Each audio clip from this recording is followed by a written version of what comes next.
Hi friends, நம்ம வீட்டில் நடந்த சின்ன சின்ன நிகழ்வுகள் தாங்க நான் வீடியோவை எடுத்திருக்கேங்க. புதன்கிழமை காலையில் நம்ம வீட்டில் சாம்பார் தாங்க வச்சேன். பருப்பு சாம்பார். பருப்பு நல்லா கழுவியாச்சுங்க. பருப்பை எப்போவுமே நம்ம 2-3 டைம் நல்லா கையில் பிசைஞ்சு கழுவிட்டோம்னா பொங்கி வராதுங்க. நம்ம பருப்பை நல்லா கழுவினா தான் பொங்கி அடுப்புக்குள்ளே போய் அடுப்பு ஆஃப் ஆகிரும். அதே போல் தாங்க அரிசியும் நல்லா கழுவிட்டு வச்சிட்டோம்னா இந்த பொங்குற பிரச்சனையே இருக்காதுங்க. பாப்பா தம்பி ஊருக்கு போயிட்டாங்க. அது என்னமோங்க பெத்த மனம் பித்து பிள்ளை மனம் கல் அப்படிங்கிற மாதிரி.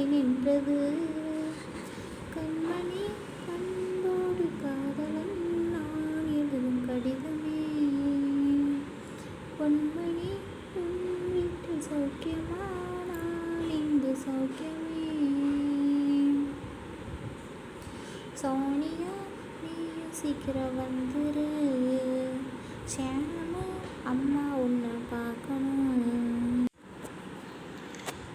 மனிதர் உணர்ந்து கொள்ள இது மனித காதல் அல்ல. மனிதர் உணர்ந்து கொள்ள இது மனித காதல் அல்ல, ஒரு தாயின் பாசமே. பாட்டெல்லாம் பாடி முடித்து சோகமெல்லாம் தீர்த்துட்டு வந்து பார்த்தா அரிசிக்கும் தண்ணிக்கும் சரியாக போச்சுங்க. சாப்பாடு கஞ்சி வடிக்கிற வேலையே இல்லை. பருப்பு ஒரு பக்கம் நல்லாவே வெந்திருந்ததுங்க. நம்ம சாம்பாரை தாளித்து விட்டுறலாங்க. என்ன சாம்பார்னு பார்த்திங்கன்னா முருங்கைக்காய், உருளைக்கிழங்கு, சின்ன வெங்காயம் போட்ட சாம்பாருங்க. நம்ம தாளிப்பு போட்டுடலாங்க. எண்ணெய் ஊற்றி கடுகு, பூண்டு கொஞ்சம் அதிகமாக சேர்த்திக்கலாங்க. ஒரு 10 பல் பூண்டு சேர்த்திருக்கேன். சின்ன வெங்காயம், உருளைக்கிழங்கு, முருங்கைக்காய். இப்போ பெருங்காயம் ஒரு 3 பீஸ் சேர்த்திக்கலாங்க. துவரம்பருப்புங்கிறதுனால சாம்பார்னாவே பெருங்காயம் தாங்க. இப்போ நம்ம இங்கே பாருங்கள், சாம்பார் தூள், மஞ்சத்தூள், வரமிளகாத்தூள், உப்பு இதெல்லாம் போட்டு தண்ணி ஒரு அரை சொம்பு ஊற்றிட்டோம்னா நல்லா வெந்துருங்க. வெந்து வந்த கடைசியில் நம்ம பருப்பு எடுத்து ஊற்றி புளியை கரைச்சி ஊற்றி பச்சை வாசம் பூசினதுக்கப்புறம் நல்லா இறக்கிட்டோம்னா தீர்ந்ததுங்க. பருப்பு நல்லாவே வெந்துருச்சுங்க. லேசாக அப்படி அமுக்கி விட்டதுக்கே கரைஞ்சி வந்துருச்சுங்க. அருமையான சுவையான சாம்பார் நம்ம வீட்டில் ரெடிங்க. பெருங்காயத்துக்கு ஒரு பாட்டு இருக்குமில்லங்க, பருப்பு குழம்பு மணப்பது படை வீரன் சாவது, பெருங்காயம் இல்லாத உணவு மணக்காதுன்னு சொல்லுவாங்க. நம்மளுக்கு செரிமான சத்துக்கு பெருங்காயம் ரொம்ப முக்கியங்க. கண்டிப்பாக சாம்பாருக்கு பெருங்காயம் ஹைலைட்டுன்னு நான் நினைக்கிறேங்க. சூப்பருங்க, சாம்பார் வேறு லெவல். அடுத்து நம்ம வீட்டில் முருங்கைக்காய் பொரியல். அடுப்பில் வடைச்சட்டி வச்சு எண்ணெய் ஊற்றி கடுகு போட்டு 2 சைஸ் பெரிய வெங்காயம் பொடி பொடியாக வெட்டி வச்சுருக்கேங்க. நல்லா வணக்கி விட்டு கருவேப்பிலை அப்புறம் வரமிளகாய் போட்டுங்க நல்லா வணக்கி விட்டுறலாங்க. குழம்புக்கு ஒரு சின்னதாக ஒரு தாளிப்பு கொடுத்தா நல்லாயிருக்குமேன்னு தோணுச்சுங்க. அதனால் இதுலேயே கொஞ்சம் இதே தோசை கரண்டி இல்லாமல் குழிக்கரண்டியாக இருந்தால் கொஞ்சம் எண்ணெயோடு மோந்து ஊற்றிருந்தோம்னா குழம்புக்கு வேறு லெவல் இருந்திருக்குங்க. இப்போ வெங்காயம் பார்த்திங்களா நல்லா பொன்னிறமாக வணங்கி வந்துடுச்சுங்க. அதுக்கப்புறம் முருங்கைக்காய் போட்டு 2-3 தொலாவி விட்டு தக்காளி போட்டுக்கலாங்க. தக்காளி இன்னும் கொஞ்சம் பொடி பொடியாக வெட்டியிருக்கலாம். கொஞ்சம் வேகமாக செய்யணுங்கிறதுக்காக கடாமுடான்னு வெட்டி போட்டாச்சுங்க. கடமையை கட்டியாச்சு. சாம்பார் தூள், வரமிளகாத்தூள் போட்டுங்க. தண்ணி ஊற்றி நல்லா ஒரு அரை ஸ்பூன் தண்ணி ஊற்றிடலாங்க. கொதித்து வேகணும் காய். நல்லா காய் வந்ததுக்கப்புறம் நம்மளுக்கு சாம்பார் ரெடிங்க. முருங்கைக்காய் பொரியல் ரெடி. பாப்பாவும் தம்பியும் ஊருக்கு போயிட்டாங்க. எல்லார் வீட்லேயுமே குழந்தைங்க ஊருக்கு போயிருப்பாங்கன்னு நினைக்கிறேங்க. குழந்தைகளை பிரிஞ்சுட்டு நம்ம இருக்கிறது கஷ்டம். ஆனால் அவங்களுக்கு வந்து தாத்தா பாட்டி எல்லாத்தையும் பார்க்கணுன்னு ஆசை இருக்குங்க. இங்கே பாருங்கள், கொஞ்சம் இது பூண்டு கொஞ்சம் இன்னும் 2-3 நல்லா போட்டுருக்கலாங்க. அவ்வளோதான் இருந்தாங்காட்டி நான் கொஞ்சமாக போட்டுட்டேங்க.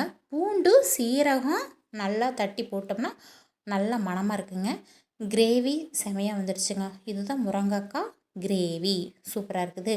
நம்ம வீட்டில் மண் சட்டி சாப்பாடு, முருங்கைக்காய் சாம்பார், முருங்கைக்காய் பொரியல், பருப்பு தண்ணி ரசம். இது எங்கள் ஹஸ்பண்ட் செஞ்சாருங்க. நான் கேட்டேன், அவர் ரசம் வச்சா அவ்வளோ பக்குவமாக இருக்குது. அவர் கை ராசி சூப்பராக இருக்குங்க. ரசம் அவ்வளோ டேஸ்ட்டாக இருக்கும், நல்லா வைப்பாருங்க. எனக்கு சமையல் கற்றுக் கொடுத்ததே, நான் கற்றுக்கிட்டதே எங்கள் வீட்டுக்காரர்கிட்ட இருந்ததாங்க. நல்லா சமைப்பாருங்க. அப்புறம் சாப்பாடு ரெடிங்க. சாம்பார் ரெடி. எல்லோரும் சாப்பிட்டாச்சுங்க.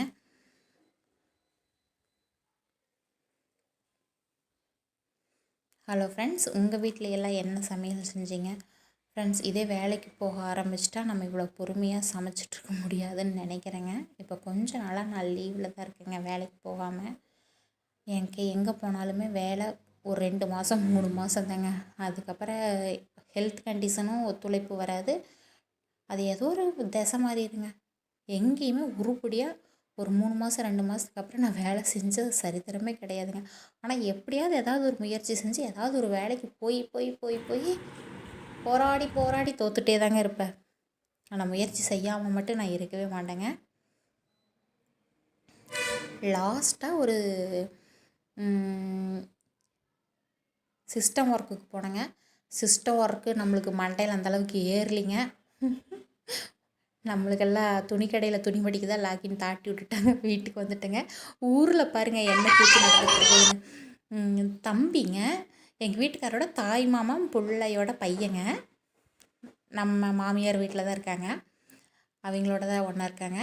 இங்கே பாருங்கள் எவ்வளோ விளையாட்டு பாருங்கள் அந்த சின்ன பையனுக்கு. அப்புறம் இங்கே பாருங்கள் அத்தை பையனும் மாமன் பையனும் நல்லா புரோட்டா போடுறாங்க. நம்ம மாஸ்டர் ஷாம் அங்கே போயும் அவருடைய புரோட்டா வேலையை தொடங்கிட்டாருங்க. செமையாக செஞ்சுருக்காங்க. எங்கள் மாமியார் வந்து சாலனா வச்சுருக்காங்க. அவங்க வேறு லெவலில் சமைப்பாங்க, சூப்பராக இருக்கும். என்னுடைய நாத்தனாரும் என்னோடய மாமியாரையும் தான் என் சமையலுக்கு கொஞ்சம் கொஞ்சம் அவங்ககிட்டருந்து நிறையா கற்றுருக்குறேங்க.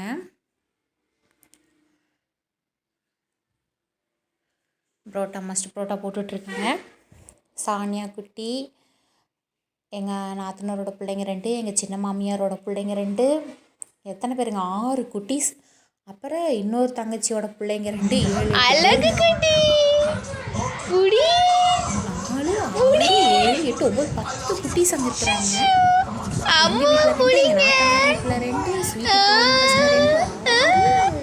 என்ன தெரியுது பாப்பாவுக்கு மேல? இந்தோட என்ன தெரியுது? குட்டீஸ் எப்படி ஜாலியாக இருக்குங்க. புடி பாப்புவ. வேலைக்காரனா நாங்கள் இங்கே இருக்கோம் பாருங்கள். அங்கே சப்பாத்தியெல்லாம் செம்ம ரெடிங்க. எடுத்து ஃபோட்டோலாம் அனுப்பி விட்டாங்க பாருங்கன்னு. நம்ம வீட்டில் தூக்கமே வரலைங்க. நைட்டு 11:30 ஆயிடுச்சு. சாயந்தரமாக டீயும் போண்டாவும் சாப்பிட்டது வயிறு டும்முனாகி பசியே எடுக்கலைங்க. 2 பேரும் படம் பார்த்துட்டு இருந்தோம். 11:30 கொஞ்சம் லைட்டாக பசிங்க. ஊரே அடங்கிருச்சு. சாப்பாடு காலையில் வச்ச சாம்பார் மீதி இருந்தது, ரசம் இருந்துச்சுங்க. சரி போய் சாப்பிட்லான்னு போய் சாப்பாடை கையில் எடுத்து பார்த்தா சுண்ணாம்பாட்டை நெஞ்சு போச்சுங்க. எப்படிங்க சாப்பிட்றது? இந்த சாப்பாடை நான் போய்ட்டு சாப்பாடு செய்யாமல் விட்டாச்சுங்க. சரி சாம்பார் இருந்தங்காட்டி தப்பிச்சேங்க. டக்குன்னு கோதுமை மாவை எடுத்து நல்லா கரைச்சி தோசை ஊற்றி சாப்பிட்டாச்சுங்க. அன்டைமில் கண்டிப்பாக சாப்பிடக்கூடாது, இது தவறான காரியம். நம்ம கரெக்டாக இருந்துக்கணும். டைமுக்கு சாப்பிட்டுட்டு டைமுக்கு நம்ம வேலைகளை நம்ம முடிச்சுக்கணும், அதுதான் ஒழுக்கம். சில நேரங்களில் சூழ்நிலை நமக்கு மாறுதலாக இருக்கும்போது நம்ம இந்த மாதிரி செஞ்சுக்கலாங்க, தப்பில்லை இல்லைங்களா? எப்போது ஒரு நாள் தானே. அப்படி பார்த்தா நைட் டியூட்டி போகும்போதெல்லாம் பார்த்திங்கன்னா நான் ஒரு இதில் சூப்பர்வைசராக ஒர்க் பண்ணிட்டுருந்தேங்க. நூல் மில்லில் நைட் டியூட்டியெல்லாம் போட்டாங்கன்னா அப்போ தான் சாப்பிட முடியும். சூழ்நிலைக்காரமாக சாப்பிட்லாங்க, அதுக்கேற்ற மாதிரி நம்ம மேனேஜ் பண்ணிக்கலாம் எல்லாத்தையுமே. சப்பாத்தி கணக்காக கோதுமை தோசை வந்துருந்ததுங்க. ஆனால் பொன்னிறமாக வராமல் ஒயிட் கலர்லேயே இருந்துச்சு. ஏதோ மைதா மிக்ஸ்டோன்னு மனசுக்குள்ளே ஒரு டவுட் வந்துச்சுங்க. சூப்பராக இருக்குதுங்க. போட்டு எடுத்தாச்சுங்க. அவருக்கு ஒரு 3 தோசை ஊற்றி கொடுத்தாச்சுங்க. வாசனையில் நம்மளுக்கும் திரும்ப பசி தூண்டி விட்டுச்சு. நம்மளுக்கு ஒரு 3 தோசை ஊற்றி சாப்பிட்டாச்சுங்க. இந்த மாதிரி நம்மளுக்கு சில நேரங்களில் சூழ்நிலைகள் மாறதான் செய்யும், நம்ம செஞ்சுக்கலாங்க. வேக்காடு உப்பசோ ஃபேன் ஓடுதா ஓடலையானே தெரியலைங்க. அப்படியே வேர்த்து வடியுது, தூங்கவே முடியலைங்க, அவ்வளோ உப்பசமாக இருக்குது. சூப்பரான தோசை ரெடி. Hi friends.